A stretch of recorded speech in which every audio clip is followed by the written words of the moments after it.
কানিসে যে ছেলেটা ঝুলেছিল তাকে আমি নামার জন্য বলেছি যে তুমি চলে যা, তখন কে ফায়ার হয়ে যায় স্যার। ট্রাইব্যুনালে এতদিন নিজের সম্পৃক্ততার কথা অস্বীকার করে এসেছিলেন রামপুরা মামলার একমাত্র গ্রেপ্তার আসামি চঞ্চল চন্দ্র সরকার। তবে যেদিন রায় হবে সেদিনই মামলায় নতুন মোড়। এক ভিডিওতে দেখা যায় চঞ্চল চন্দ্র সরকার স্বীকারোক্তি দিচ্ছেন তিনি নিজেই আমির হোসেনকে করেছেন গুলি। জুলাইয়ে ছাত্র জনতার আন্দোলন চলাকালে প্রাণ বাঁচাতে রামপুরায় নির্মাণাধীন একটি ভবনের কার্নিশে আশ্রয় নিয়েছিলেন আমির হোসেন। মোবাইলে ধারণ করা একটি ভিডিওতে দেখা যায় আমিরকে লক্ষ্য করে একের পর এক গুলি করছেন পুলিশ সদস্যরা, যদিও প্রাণে বেঁচে যান আমির হোসেন।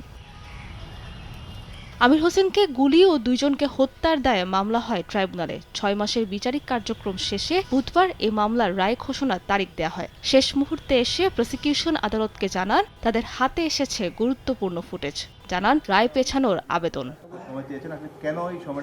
প্রসিকিউশনের আবেদন আমলে নেন বিশেষ আদালত। নতুন সাক্ষ্য প্রমাণ দাখিলের জন্য ৪ সপ্তাহ সময় দেয়া হয়। এই মামলাটি আমার আগেই রায়ের জন্য ধার্য ছিল, কিন্তু আমার কাছে মনে হয়েছে যে এই সমস্ত মামলাটি আমার পর্যবেক্ষণ করা প্রয়োজন।